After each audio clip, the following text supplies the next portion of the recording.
Heroine నిత్యా మీనన్ రీసెంట్‌గానే తమిళ్‌లో ఒక మూవీకి సైన్ చేశారు. ఆ మూవీ నేమ్ 'ఇడ్లీ కడాయ్'. ఈ మూవీ అన్నది బైలింగ్వల్‌గా తీద్దామనుకుంటున్నారు. ఇట్ మీన్స్ అంటే తెలుగు, తమిళ్‌లో బైలింగ్వల్‌గా తీద్దామని హీరోయిన్ రకుల్ ప్రీత్ సింగ్ తమిళ్‌లో 'భారతీయుడు 2' అన్న మూవీ చేసింది. ఈ మూవీ అన్నది తమిళ్‌లో కానీ, ఎనీ లాంగ్వేజెస్‌లో అంతగా హిట్ కాలేదు. అయితే దాని తర్వాత రకుల్ ప్రీత్ సింగ్, శ్రీనిధి శెట్టి రీసెంట్‌గానే తన నేటివ్ ప్లేస్‌కి వెళ్ళింది. అక్కడ ఉన్న నేచర్‌ని ఎంజాయ్ చేసింది.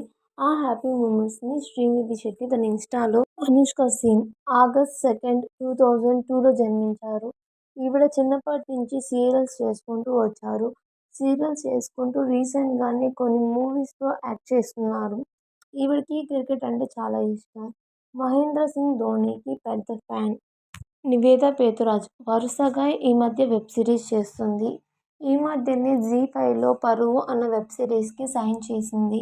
ఈ వెబ్ సిరీస్‌లో నివేదా పేతురాజ్ ఒక ఇంపార్టెంట్ రోల్‌లో ప్లే చేస్తోంది. ఇట్ మీన్స్ మెయిన్ రోలే కావచ్చు.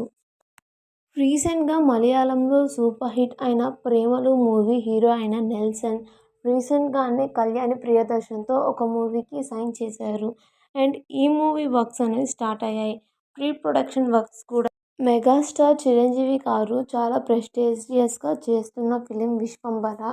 ఈ మూవీలో చాలామంది హీరోయిన్స్ ఇంపార్టెంట్ క్యారెక్టర్ ప్లే చేస్తున్నారు. ఈ మధ్య హీరోయిన్ దిశా పటాని. దిశా పటాని తెలుగులో 'కల్కి 2898 AD' మూవీ చేశారు. అండ్ ఈ మూవీ తర్వాత